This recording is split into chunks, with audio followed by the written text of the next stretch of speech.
سر، Shiraz Ahmed Shirazi Neo TV وی سے سوال میرا یہ کہ کل کے ضمنی انتخابات میں پی ٹی آئی کی جیت اداروں کے کردار کو کہا دیکھتے ہیں خان صاحب، کیا بقول آپ کے نیوٹرلز کر واقع نیوٹرلز رہے، اور کیا یہ تاثر تو نہیں دیا جا رہا کہ نیوٹرلز کل یا ضمنی انتخابات میں نیوٹرلز رہ کر جو جنرل انتخابات تھے اس میں جس طرح آپ ان پر الزامات لگاتے ہیں کہ وہ پری پلان دانلی کرتے ہیں، تو اس میں وہ پری پلان دانلی کریں؟ دیکھیں کئی دفعہ گیم ادھر چلی جاتی ہے کہ دھاندلی کے باوجود بھی آپ نہیں جیت سکتے.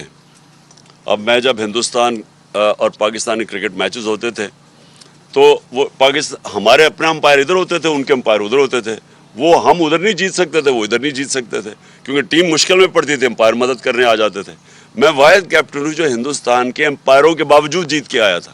یہ ہم امپائروں کے باوجود جیت رہے ہیں، لیکن یہ ہم امپائروں کے باوجود کیونکہ یہ جو ہے نا، یہ سکندر سلطان سے بد دیانت دار الیکشن کمشنر میں نے پاکستان کی تاریخ میں نہیں دیکھا.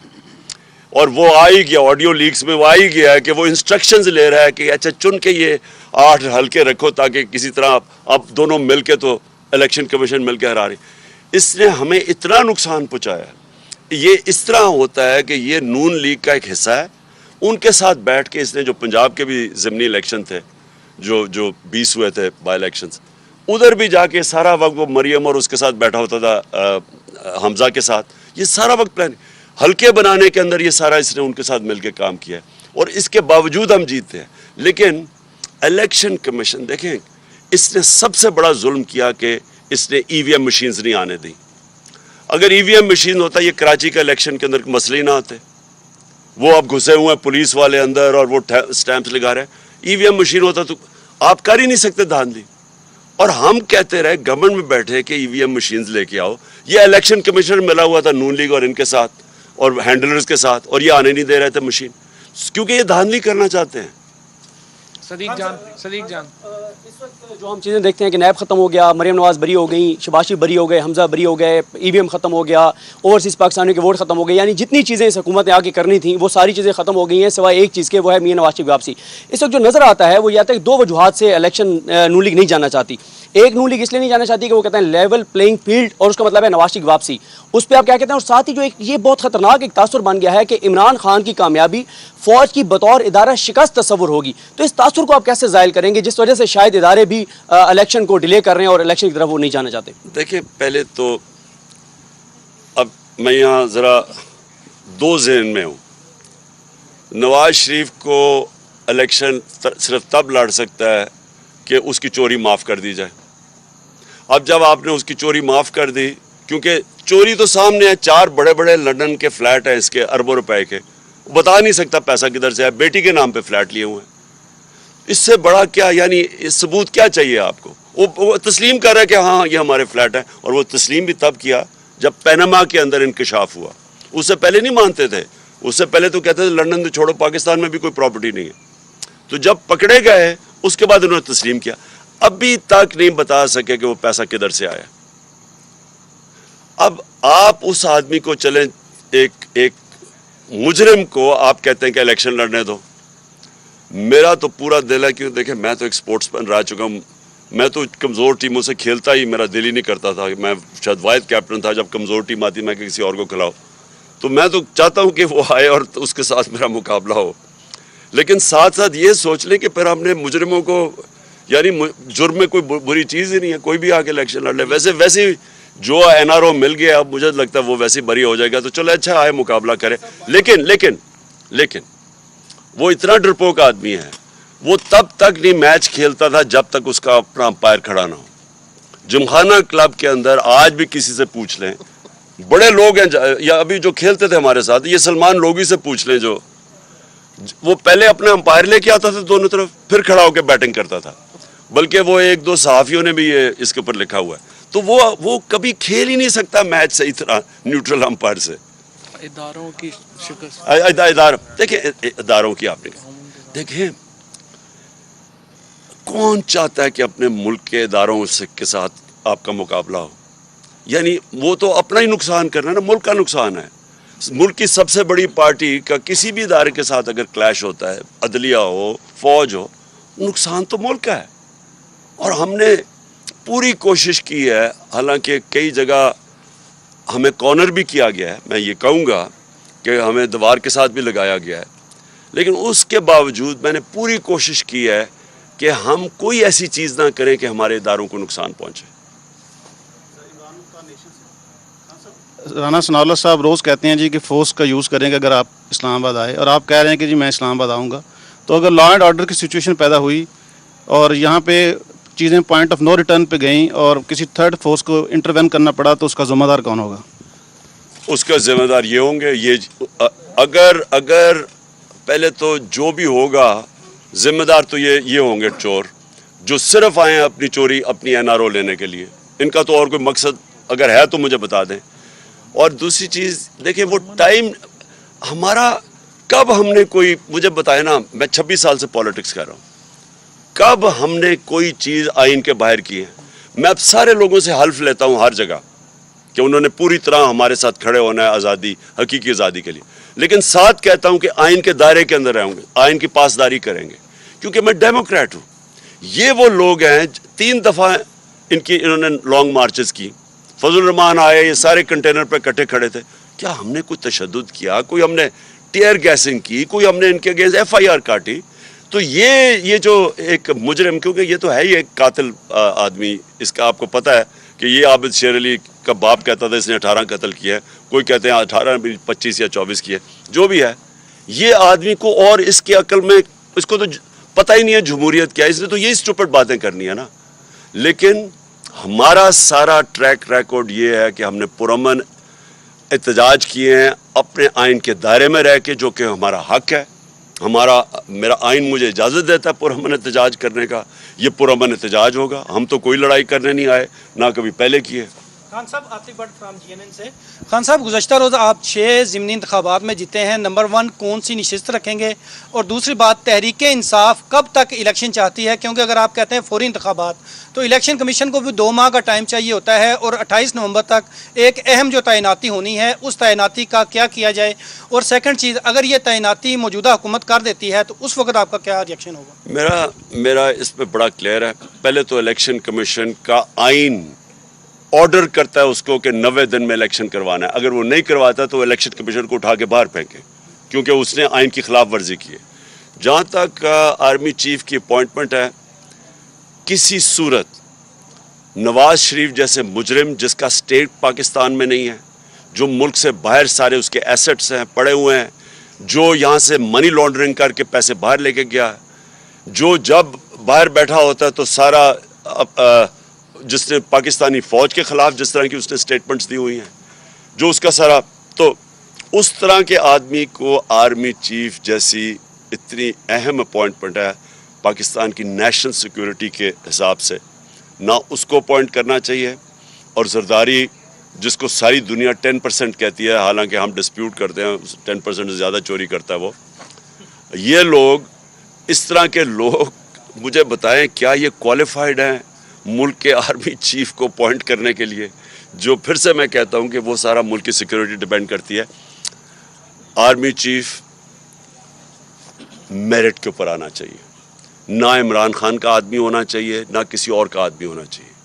ساری دنیا کے اندر ایسی, اور میں بات کر رہا ہوں کامیاب جو ممالک ہیں, میرٹ کے اوپر اپوائنٹمنٹس ہوتی ہیں. ان کو صرف یہ وہ لوگ ہیں جن کو اپنے ججز چاہیے, اپنے FIA کا ہیڈ چاہیے, ان لوگوں کو اپنا نیب کا ہیڈ چاہیے, جو انہوں نے مل کے چارٹر آف ڈیموکریسی میں اپنا نیب کا ہیڈ رکھ کے تب ملک کو لوٹا تھا.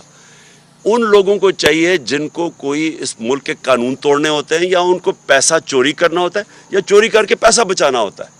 ان لوگوں کو, اداروں کو کنٹرول کرنے کے لیے اپنے لوگ چاہیے ہوتے ہیں. مجھے بتائیں, میں نے 3.5 سال میں مجھے ایک بتائیں کہ جو میں نے میرٹ کے بغیر کوئی بھرتی کی ہو.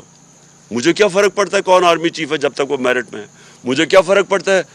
ہم چاہتے ہیں پاکستان کی بیسٹ جوڈیشری ہو, کوالٹی کے ہمارے ججز ہو, کیونکہ پاکستان کی گورننس اوپر جائے گی. ہم FIA کے, میں نے پوری کوشش کی, دیانتدار آدمی FIA کا ہیڈ بنایا, نیب ہمارے ہاتھ میں ہی نہیں تھی. آپ IGs دیکھ لیں, یہ شہباز شریف IG لے کے آئے جس کو سیف سٹی پروجیکٹ لاہور کے اندر کرپشن میں اس کے اوپر آیا ہوا ہے, اس کو بنا دیا اس نے اسلام آباد کا IG, کیونکہ کرپٹ لوگ کنٹرول ہو سکتے ہیں. میں نے کسی کو نہیں میں جانتا تھا, تفتیش کرتے تھے کہ جو سب سے میرٹ کے اوپر تھا ان کو ہم بناتے تھے.